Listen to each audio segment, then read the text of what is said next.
Good afternoon, everyone. Thank you for joining us. This is the panel discussion on electric vehicles and autonomous vehicles. I'm Pam Gutman. I'm the Regional Director for Advanced Transportation for the Bay Area. So my territory goes from Monterey Bay up to Santa Rosa and out to Sacramento. I work with all the transportation colleges. Those are the colleges that have programs in light-duty automotive. There are 14 of them. Oops. 3 heavy-duty diesel, who are now transitioning to heavy-duty electric, and 4 auto-body and collision programs. Today, we are going to be focusing on the world of electric vehicles and autonomous vehicles. I have been very, very fortunate to be working in this very exciting industry. Transportation is an industry that has been going unbelievable changes and evolution just in the past 10 years alone. The CEO of GM once said, not too long ago, that the next 10 years is going to provide more evolution, more technological change for the industry than the last 50 years altogether. So in terms of electric vehicles, I know some of you may be worried about the future of electric vehicles. Well, I'm here to tell you that electric vehicles are here to stay. The manufacturers have committed and are deeply committed to electric vehicles. And right now, in case you're thinking about statistics, California, in terms of the percentage of cars that are electric, are over 20%. And if you're looking for statistics, because I know everybody's doing that, look at the California Energy Commission website. They have partnered with Veloz, and they have all the statistics you'd ever want to know about electric vehicles, charging stations, how many trucks, how many cars are electric, et cetera, how many public transit vehicles are electric, and the charging stations accordingly. So the future is still very solid. And we're very fortunate today to have one of the top 10 EV manufacturers on our panel. And we'll be talking with Rivian, and Rivian will be sharing with us their latest vehicles and the things that are going on in Rivian's world. We're also focusing on autonomous. Autonomous, of course, for those of us who live in the Bay Area, we are exposed to autonomous vehicles all the time, and we are very fortunate to have one of our longtime partners, Nuro, talk with us about their autonomous vehicles. We're also going to be talking to UC Berkeley. I was very fortunate to have been given a tour of their mobility hub, which is on a 140-acre site just south of the Richmond-San Rafael Bridge. I was very impressed with what UC Berkeley has done. I went to UCLA, though. Sorry, guys. But I saw immediately, because part of my background was that as a futurist. So I'm always looking forward. I'm looking down the road, and I saw that Berkeley is doing something really magical with its innovation hub in transportation. And this is a hub that will serve and I think help our community colleges as well, particularly when it comes to the heavy-duty electric transit side, because our colleges don't have the space. Cost of real estate is very expensive, and we don't have the facilities to actually work on those kinds of vehicles. And this is an area we might be able to negotiate and talk with UC Berkeley about. Also, we share students. So many of our students would love to go to Berkeley. And by working with them at the Mobility Hub, this might give them an opportunity for an internship to get to know Berkeley and hopefully go to Berkeley. I would forgive them if they went to Berkeley. It's okay. If I remember correctly, I think the highest acceptance rate for UC Berkeley is in-state transfer students from the community colleges. Is that correct? Yeah. Perfect. We are going to continue that record going forward. And last but not least, I have the privilege of having on the panel one of my favorite faculty and administrators from the community colleges. Randy Bryant will be joining us. And I've known Randy since the first day that I started working in this position. And he initially was department chair of automotive at De-Anza College, then he was dean, and now he's been promoted to vice president of economic innovation and workforce development. And he has come up with some very innovative ways that we can work effectively with our partners in the transportation space, especially our partners who bridge many disciplines of work, because the work of an automotive mechanic in transportation has really evolved in the last 10 years. It's not a dirty hands job anymore. The laptop is the new toolbox. And the work really requires our students to have a good grounding across a number of disciplines. And Randy has put together different approaches that enable our college programs to work effectively with our partners who have much more challenging work and skill set demands than previously thought. So the forward future march of transportation continues on.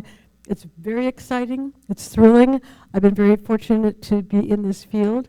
And I'd like to start off the panel and have Rivian join us. The panelists will each talk about their companies, their vehicles, and then some of the issues in terms of workforce challenges that they have.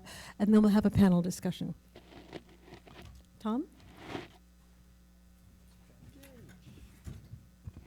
Hello, everyone. My name is Tom Clark. Thank you so much for the introduction to both the event and right now as well.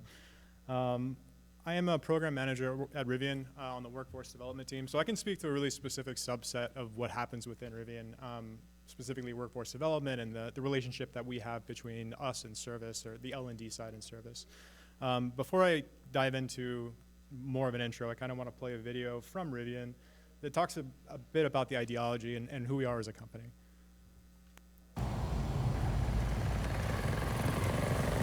What if your dream was to build the fastest car ever? Like, it was the only thing you thought about. 2 laps to go. One day, what if you decided to really do it? I'm gonna start a car company. But what if the world needed more than something fast? So what if you built something more adventurous that could climb mountains and go swimming? What if you put a hole through the side of it and you took out the engine so you could fit in more stuff? And it got better overnight. And it helped keep us safe. And oh yeah, you still made it really fast. What if it was all electric and super friendly and built for the future? What if people start to really like it? I mean, what if they like it and she likes it and even these guys like it?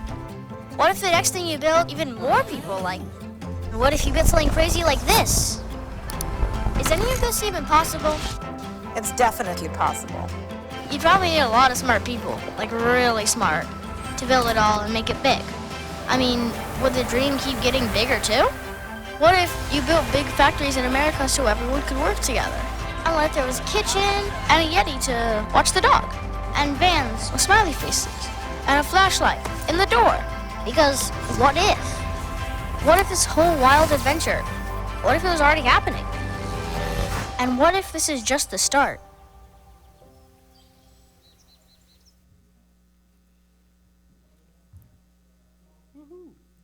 Thank you. I caught my stepson spying on me in the shower at the same time that my husband used this trick to get hard. I discovered something crazy with... I don't know where that came from. I apologize.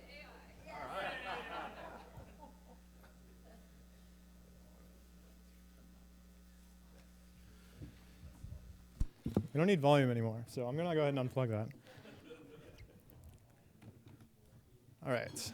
Yeah, so I think it's we should start off talking about where we are as a company currently. Rivian started in 2009. More relevant to us and where we are now is the amount of growth that we've had and where we stand for our workforce development needs currently. Our first passenger vehicle, the R1T, hit the roads in October of 2021. And currently, or just last year, we produced 52,000 vehicles. And our workforce has grown significantly. We're currently over 15,000 people employed. So it just kind of puts into perspective the amount of growth that we've had as a company over a very short amount of time. My role within Rivian, like I said, is part of workforce development, more specifically part of the technical trades program. Give me 1 second, I'm gonna pull my slide deck back up.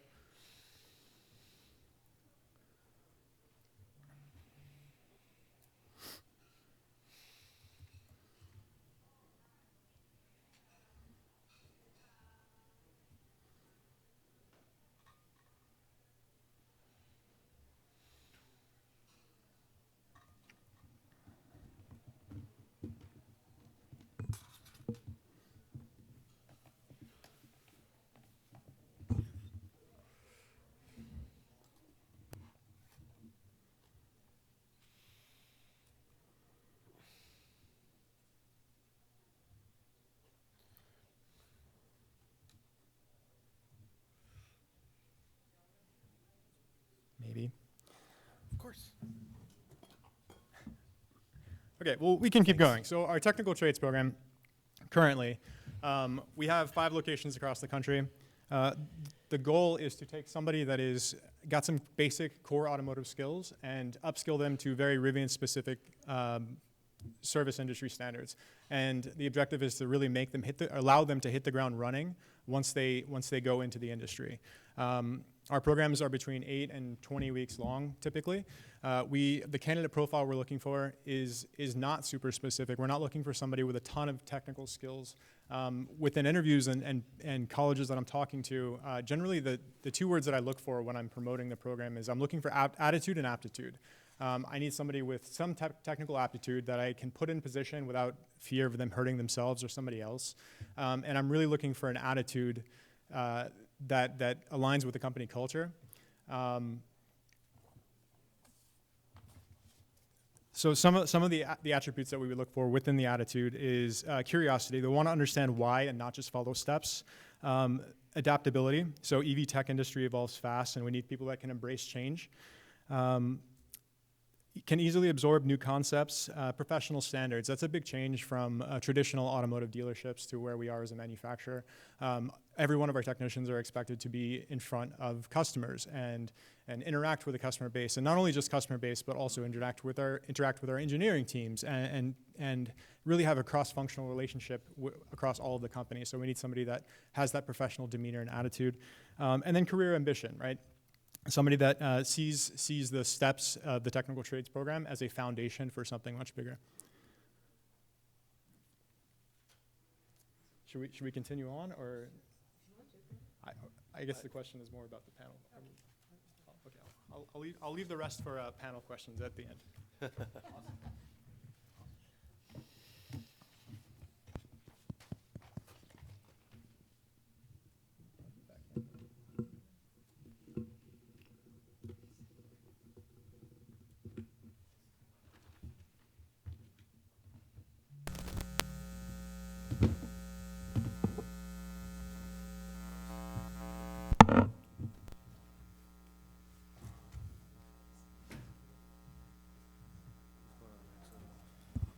Tom, thank you. Now we're going to have Blake Williams from Neuro.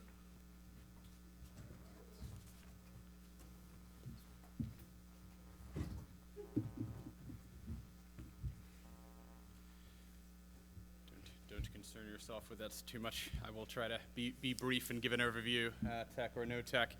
But welcome. Thank you so much for coming, and thank you so much for having us. I'm incredibly excited to chat with this amazing panel and everyone who might be interested around EVs and AVs. So Neuro's been around since 2016. We were initially founded as a delivery company, autonomously. Founders came from Waymo, which you may have heard of, and started this effort. Over the years, we've migrated to full autonomy in many different vehicle platforms, and we're excited to have announced recently our partnership with Lucid and Uber to build a robotaxi service. So all our vehicles are electric. We started off with purpose-built delivery vehicles, so no room for passengers, which is what allowed us to actually get the first commercialization permit in California to drive autonomously, which was exciting. And in terms of current updates, I think we've made a big pivot from delivery to licensing, and are now, as I said, partnered with Uber and Lucid to build a taxi service comprising, I think, 20,000 minimum vehicles over the next 5 years or so. So it's an exciting time. We are operating in Las Vegas. We have our own test track there. We're operating around locally in Palo Alto and Mountain View, where our office is, San Francisco, as well as Houston. And we did our first autonomous drive in 2018 in Arizona. So a number of different locations in which we have vehicles and offices. In terms of our workforce requirements, I have to echo a lot of what I just heard. It's really about fundamentals and attitude. It's about curiosity. It's about a desire to learn. I think soft skills are massively underrated. Communication, project management, time management, organization, things like that. So certainly would reiterate that. In terms of community college support, which I know is the focus, we've actually been incredibly lucky to partner with the ANSA and have a program specifically for neuro, which we are incredibly excited to continue. So we'll leave the rest for any questions, but thank you so much for having me and for listening. Blake, thank you. So our next speaker is going to be James Fichelson from the UC Berkeley to take us one step into the future, maybe more. We'll see. That is, Okay, sorry, where'd he go? that's the neuro one I Yeah. hear. Give me a second, guys. Hey, everybody, how you doing? I am James Fichelson. I am the executive director at PATH. We're a research center at UC Berkeley. Where do I do share? 1 second. There, we this round, and let's, hopefully this should work, fingers crossed. Sorry, your computer, would you mind? Or there's no more, I'll start, sorry about that. Yeah, we'll see. So we've been around since 1986. We have what I will mention the oldest AV test track in the world. We have been working on autonomous vehicles and various forms of advanced transportation technology, including electrification, AI, the list goes on and on. Since then, we first started doing AVs in the late 80s and including a bunch of demos in the 90s and 2000s and up till today. So, looking better or nah? All right, don't worry about it. So, our mandate is to help bring technology from the research setting towards the real world. So we're always sort of in the middle of that TRL scale. We also love working with community colleges. Apologies that we couldn't have them with California, but we were recently awarded, waiting for it to kick off soon, a big grant on rural autonomous vehicles that's partnering with a bunch of community colleges throughout the Southwest. So, I'm going to, all right, oh, we're looking better, there we go. We just need to, You can read off. but is it not sharing? Oh, hold on, let me try to fix it. Oh wait, oh, no, I don't need to share it, it's a presentation, that's what. Perfect, there we go. There we go, so, I can talk about EVs too, I'm gonna talk a little bit more about AVs now. So, before I was at Berkeley, I worked at Ford. I got my PhD out in Michigan. As you can tell by my accent, I am a New Yorker originally, so please don't hold that against me. So Henry Ford supposedly said, almost certainly though it's apocryphal, if I had asked people for what they wanted, they would have said faster horses. This is true everywhere in new technology, and you guys are all familiar with this. As a general rule, the more revolutionary and different the technology is, the least like the president will appear, and people are always wrong with what it's going to look like. Oftentimes, the new technology is especially bad at what it's replacing. Think of a cell phone. The original iPhone was great at a lot of things, but it was absolutely miserable at making phone calls. The actual flip phones were much better at that. We are at that sort of inflection point now, especially with automated vehicles. We're further along with electric vehicles, but things are still changing. If you want to go back to the origins of the car, the very first cars were called horseless carriages, and they looked like horseless carriages. The very first EVs were basically ICE cars that they just put a battery in, didn't really take advantage of the unique benefits of electrification. We're seeing some small cool stuff, like in the Rivian, you have that, what should we call it? The throughput where the, what? Gear tall. The gear tall, where, oh, it looks totally different, so we have more storage space. All these cars have fronts. But one of the big things I want to really stress with you guys is that people love to predict 50 years in the future. It's super easy to do that, especially with automation. We have a joke in the field that automated vehicles are only 10 years away, and it's been that way for the last 75 years. I am not exaggerating that number. If anything, it's understating it. You first had automated vehicles pitched as a solution at the 1939 World's Fair by GM's Futurama exhibit. This is a more recent picture from GM. this is what this is what they thought automated vehicles would look like in 1950. Now, we have automated, thanks to companies like Neuro, Waymo, et cetera, we do have automated vehicles on the road today. But what they will look like, how they will be used, we don't know. This creates problems and challenges from a workforce development perspective, because it's not like I can say, oh great, we need to be training workers for AVs, they need to learn A, B, and C. It's like, well, what type of AVs are we talking about? Are we trying to provide workers for Waymo type solutions, which would be fully owned and operated self-driving fleets of taxis at an L4 that's fully autonomous level? Or are we talking about supporting the OEMs in building more ADAS-like technologies? Those would be driver assist technologies, including the perhaps inappropriately named full self-driving supervised. Thank you.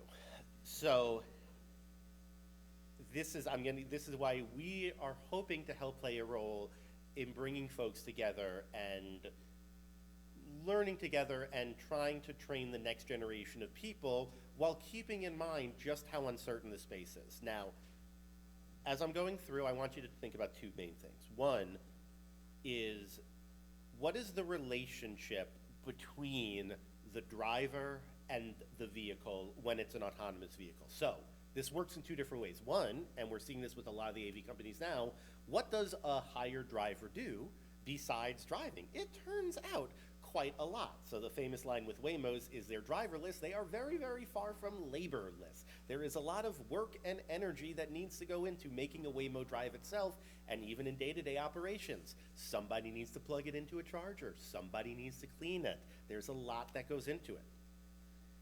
There is a flip side to that question, though, is why the heck are we automating this in the first place?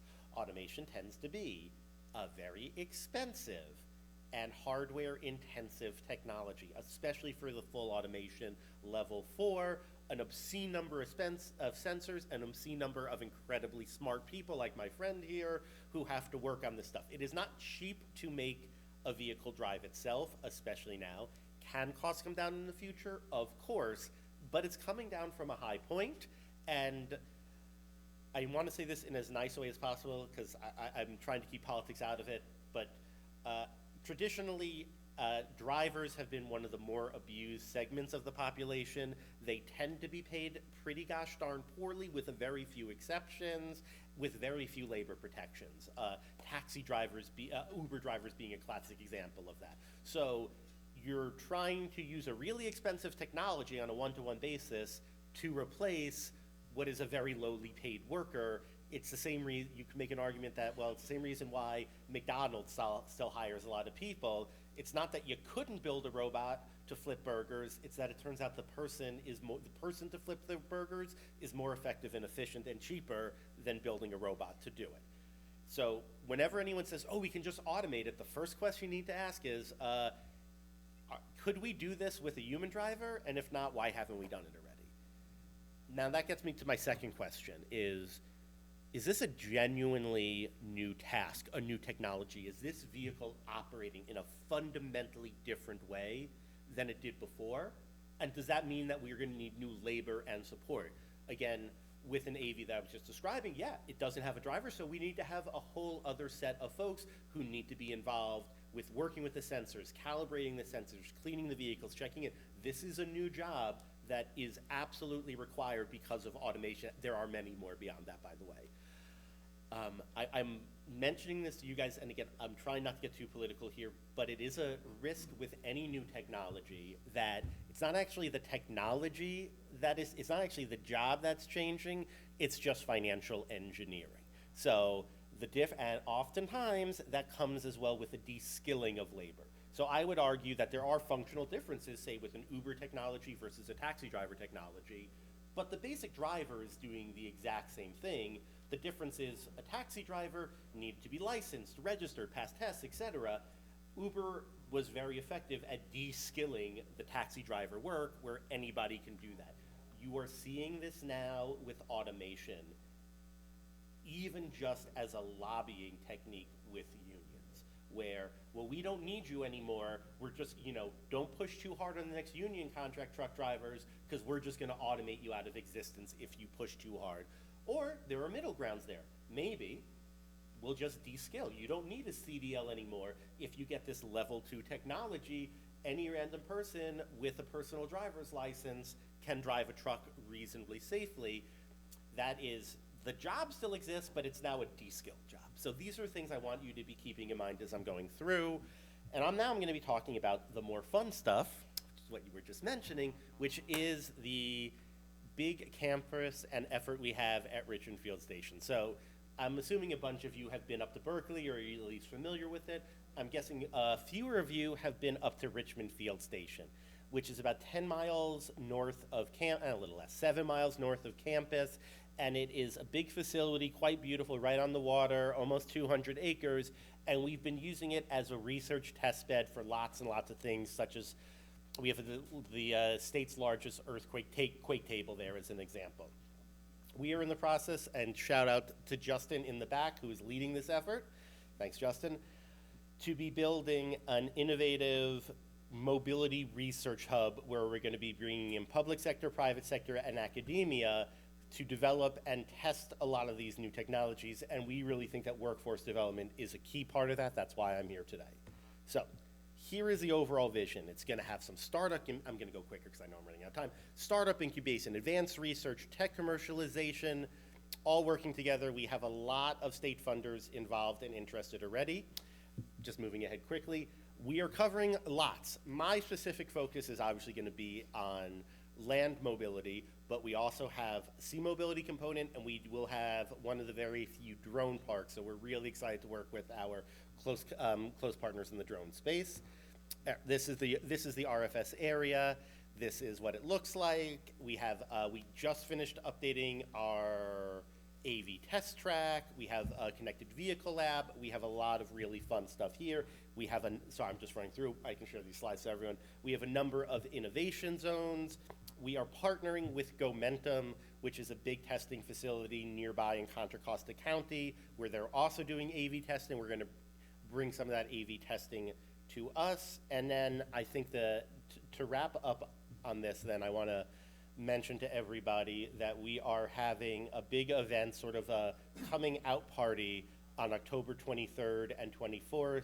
We're calling it Drive AI.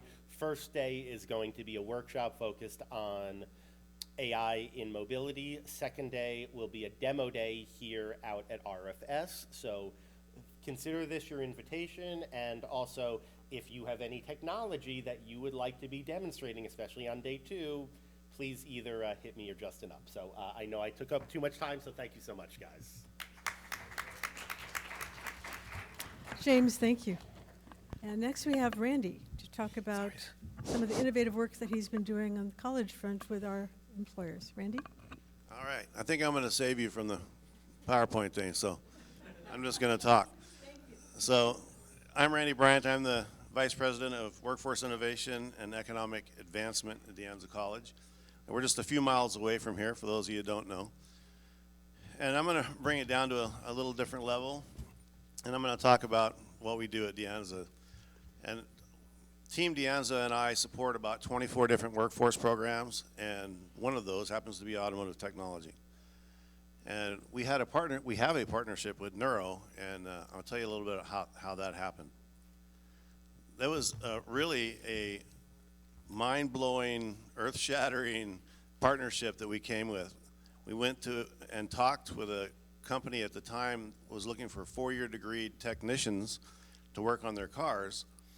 And we found out what they really were after, and we found out what we already offered. And then we said, well, we already offer all those classes. Why don't we repackage them? And then we can have a certificate for autonomous driving vehicle technicians. And they said, yeah, that sounds good. And let's go one step further. We're really interested in diversifying our workforce and that kind of thing. And I said, well, how about if we make the entry-level technician certificate non-credit? Would you go there? And they said, yeah, we'll go there. And that was like, give me some oxygen. How does that work? So it's just astonishing, the partnership that we developed there. From that, other companies have talked to us about spinning off from that autonomous driving vehicle certificate and doing other things. One of the things that came up in the process is that different companies would come and talk to us about, this ain't working, I don't even know if it's working. So, I don't know, I'll use my teacher voice. So they would come and say, you know, we have this thing, but we don't have, is that better? Okay, there you go. So, but we need to add this to what you're training. And the community college system is notoriously slow for developing curriculum. Well, we can develop the curriculum, but by the time it gets through the process and gets through the college process, it's a year to 2 years before we can offer the courses. So we did a lot of streamlining in the non-credit world where we can offer that quickly, and we're working at that. But we also stood up a contract education, not for credit, where we can take our basic program, which is a 2-year certificate or degree in autonomous driving, and add any company's proprietary training in the contract ed section. We can use our instructors, their instructors. We can teach it at our facility. We can teach it at their facility. It doesn't matter. So all of those kind of conversations came from the Neuro partnership that we did, and it's really astonishing. And the opportunities that it brings to our students and to a lot of our favorite students, automotive test students, of course, you know, that is an option that didn't exist before. So it's really astonishing, and I applaud Neuro for leaning forward to that. But to go from a 4-year engineering degree requirement to all the way to a non-credit entry-level certificate opened up doors to our most marginalized students and opportunity. We have so many brilliant young people that aren't going to ever be able to go to Berkeley or San Jose State or anything else because of life, right? But they're brilliant people, and if we give them the opportunity, they will succeed and be great. And Neuro has really helped with that program. So, so far we've got 9 students that have completed the certificate, and another 8 that are in process now. So we're moving forward, and those students are coming out of the pipeline now, and so hopefully for Rivian and Neuro and others, we'll be able to help them fulfill that need. Now that they translate all the way across the whole spectrum, which is eVTOL, right? That's vertical landing and takeoff vehicles, that's cars, that's trucks. They go across the whole spectrum. And then they can go into Berkeley and work at the Richmond thing and get into battery production. So much is going to be required in the near future. And we're on the way and have a program established, and we just got to grow it. The other piece that's really important about the community college system and the training that we can provide is the partnership that we have as a community of colleges. You know, like Silicon Valley colleges are all working together now in the industrial automation area to develop programs where you could take a little bit from this college, a little bit from that college, and put it together and make a certificate or a degree. And that's new and exciting, basically earth-shattering. We all in the same room and we talk to each other and we're nice to each other, so it's pretty good. But it opens doors for companies to be able to package new stuff quickly because the curriculum already exists. We just have to package it amongst the colleges, just like we have within our own, each college. So it's really exciting time to be at De-Anza College and providing technicians for these companies. So thanks. Randy, did you want to talk about the bachelor's program at all? Yeah, that's another great thing. So this fall, we're going to start offering a bachelor's degree in automotive management, which is another great thing for students that may not be able to get to some of the other universities. So it's going to be, we've already filled one cohort, and we have a second one on the waiting list, ready to go, and we're trying to figure out how we're going to do that, so many cohorts of that, but it's really innate. So, yeah, thanks. What I loved about what Randy did is he combined existing automotive classes with existing computer science classes to meet what Neuro required. The combination across disciplines actually happened. And for me, that's very exciting because that's something really new and got people out of their silos, because that's what this industry needs. The transportation industry is really requiring skill sets across a number of disciplines for many of those jobs. So what Randy has started at De Anza College, I hope will only serve as a template for what some of the other colleges can do going forward with our partners, because our partners sitting next to me are very important and critical components of the success of our students going forward. And I want Tom to talk to us a little bit more in more detail about the trade skills program and the types of additional courses and work that Rivian is looking for from the students and the skill sets that you're looking for. Thank you. Tom. Oh, sorry. To be clear, Neuro still gets first dibs, yeah? Yeah, so I think we all touched on it a little bit, and what we're looking for are the skill sets required. As mentioned during my presentation, we're looking for attitude and aptitude. And really what we're looking for colleges, or how colleges can help build these. Within our industry, this kind of aligns with what AI is as well. We're looking for people that can dig down and find root cause, like really understand the core failure or reason for failure, so that we can improve the product. So how colleges can help us build these things. Some of the things I have down here is technicians or people that treat knowledge as a prize is really what we're looking for. Like, that's an ideal candidate profile for me.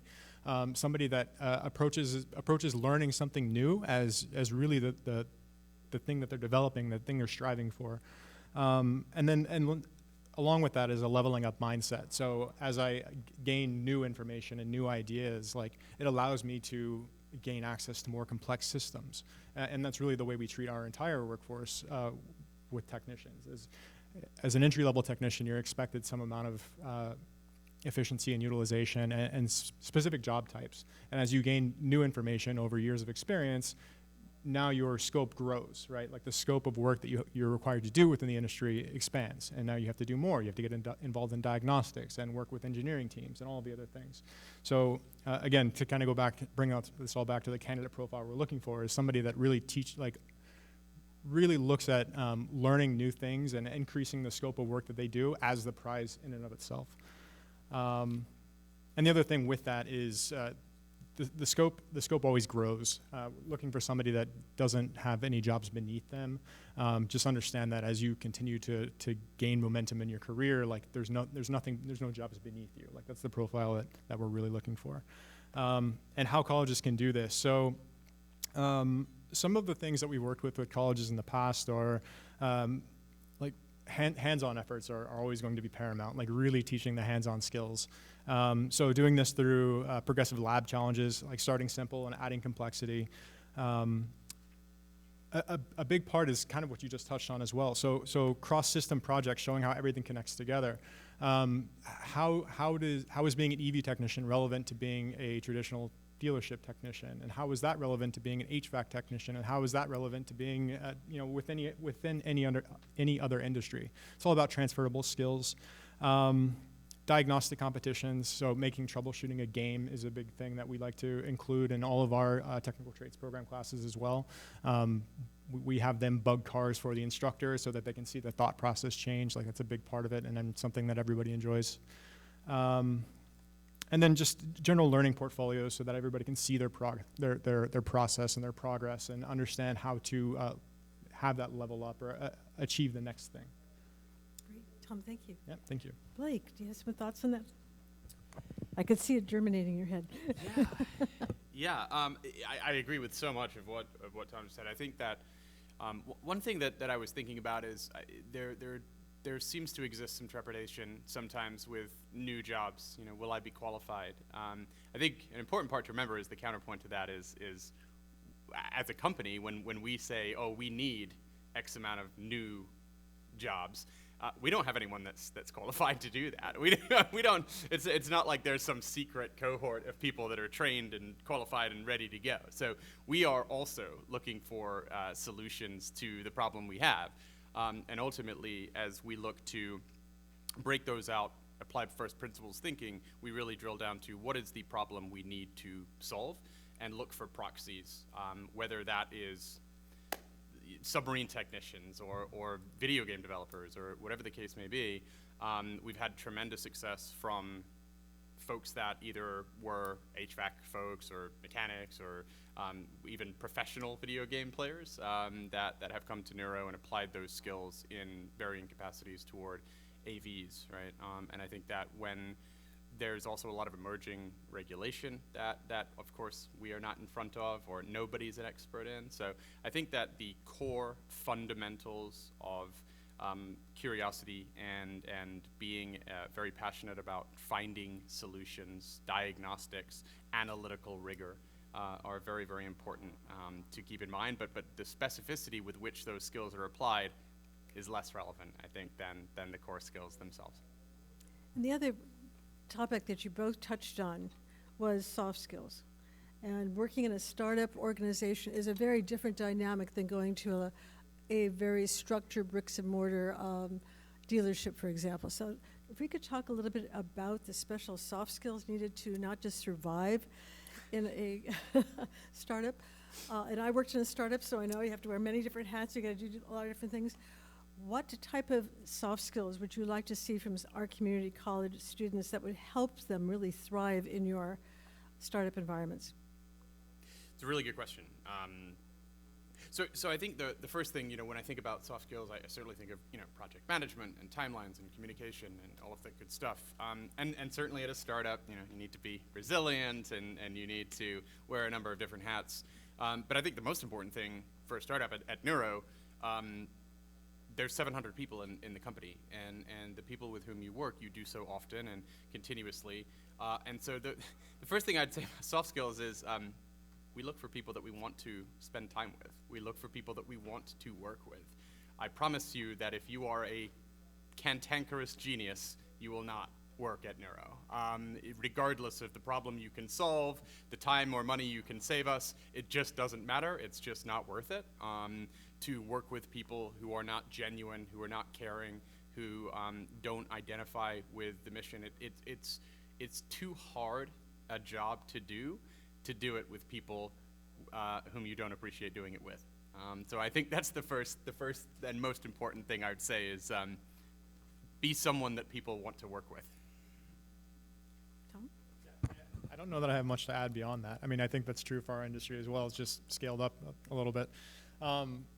The one thing that we expect of our technicians is to go to customers' houses and fix vehicles in their driveway. So just to kind of add on to what was just said, being able to convey information in an accurate way is super important for us as well.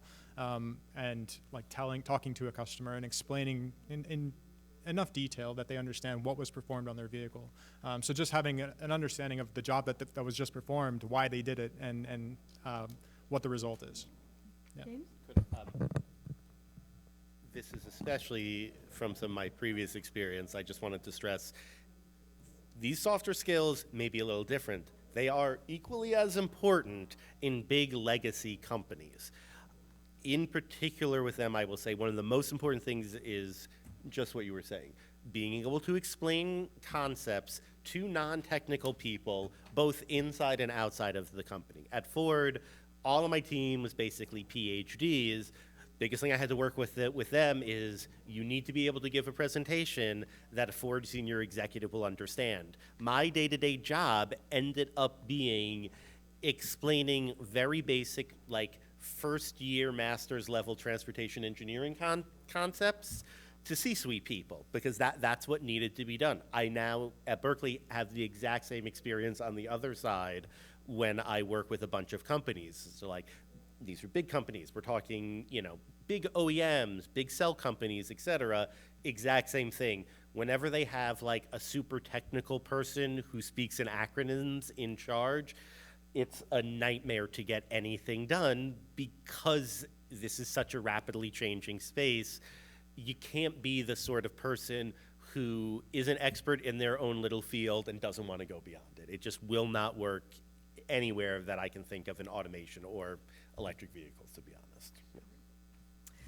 So I'm going to switch gears a little bit to AI, because AI is definitely a theme that we're all thinking about today, given this morning's discussions. But in automotive, I was particularly interested in finding out, okay, what exactly are the car dealerships and organizations looking at in terms of AI skills and tools, and what do our students need to know, and how do we need to prepare them for that going forward?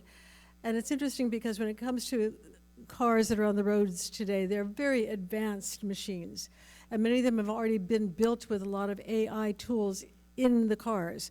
So you have the scan tools basically are doing most of the diagnostics, and we've been teaching, scan tool technology at our schools now for at least 8 to 10 years.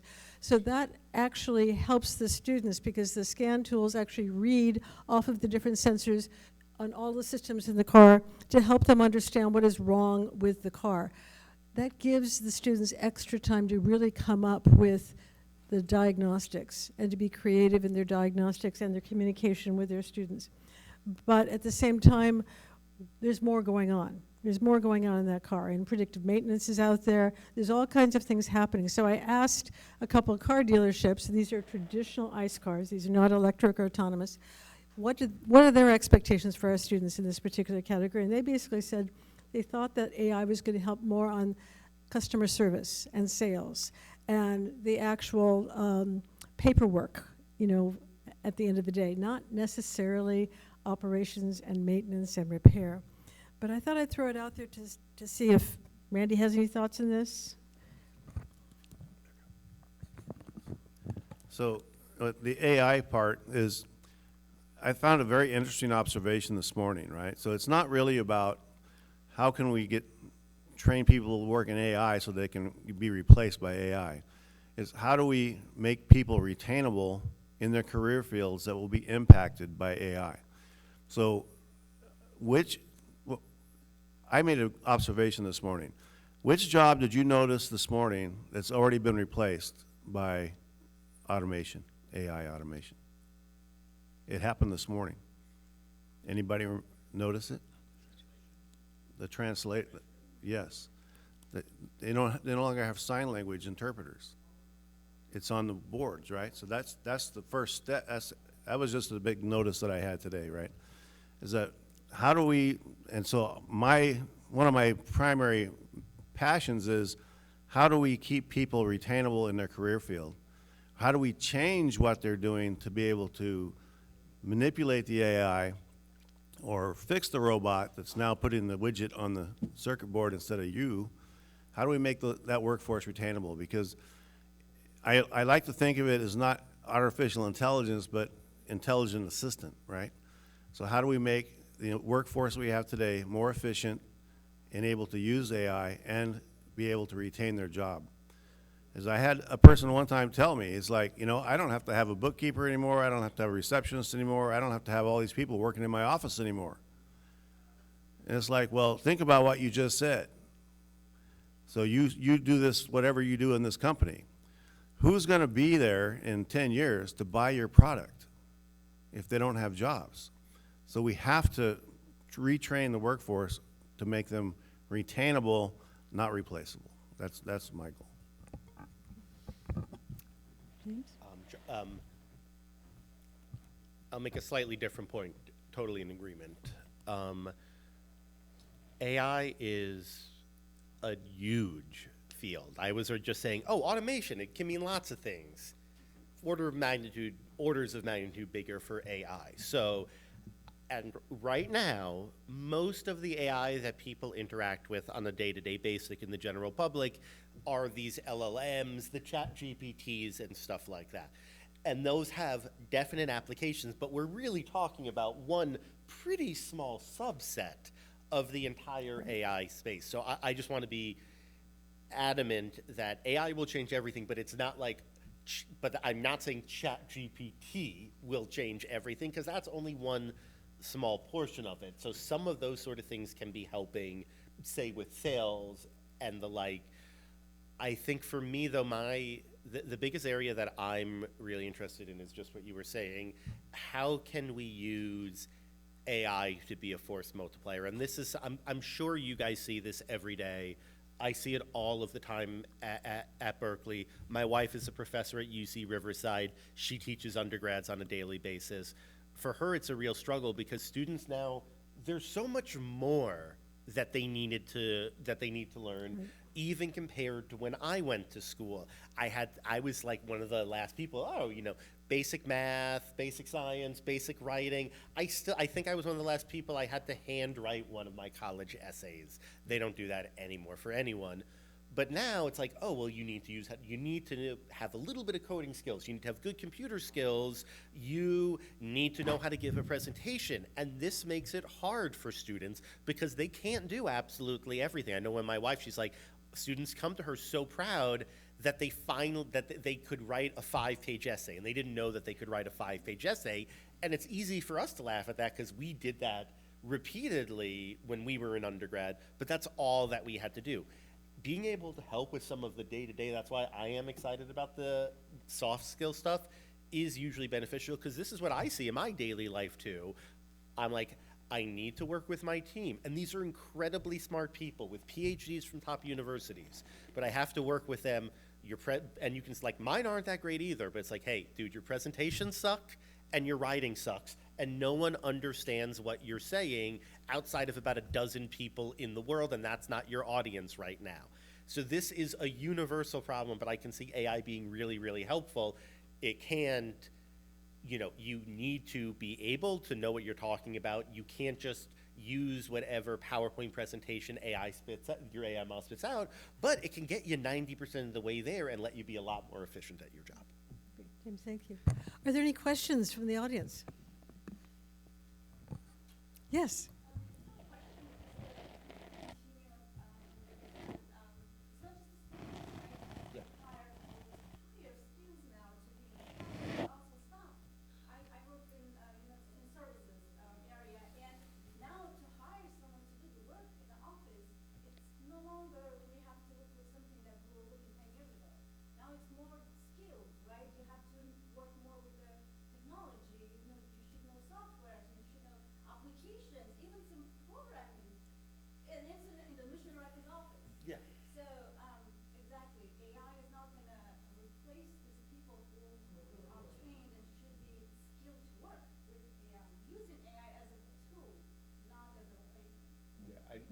For me, it's been funny I'm guessing you guys have seen this a lot, but my friends, more in the private sector tech world, so many, like, almost all of them are so excited. They all use AI for coding because that's like one of the best applications, that it's really, really hard, and you still need to have that experience, but like, oh man, you can be so much of a faster and effective coder if you can rely on AI. You don't have to do it all from scratch.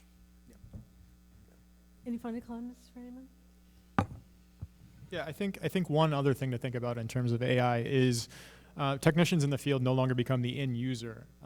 Really, it becomes about the story that you're putting in, right? So if we can utilize AI for predictive maintenance and understanding what problems are going to come about because the vehicle hits a certain mileage or age or range or wherever it's at, the technicians are becoming the people that input that data to the AI, right? They're the ones that are now building the database that AI is learning from. So it's really important, again, to go back to conveying information, to accurately find the root cause of the issue and accurately put that information into the system so that AI can get better for the next iteration. Right. And autonomous cars, let's face it, it's all generative AI. The cars are learning machines with AI built into it from the ground up. So what Neuro is doing is basically AI in application form on 4 wheels. So anyway, thank you all very much for attending this after. Oh, one last question? Oh, I'm sorry. Okay. Oh, okay. It is. I'm worrying about the time for you guys to get to the next session. Sorry, but guys. thank you all for attending, and thank you so much to our speakers. Thank you so much.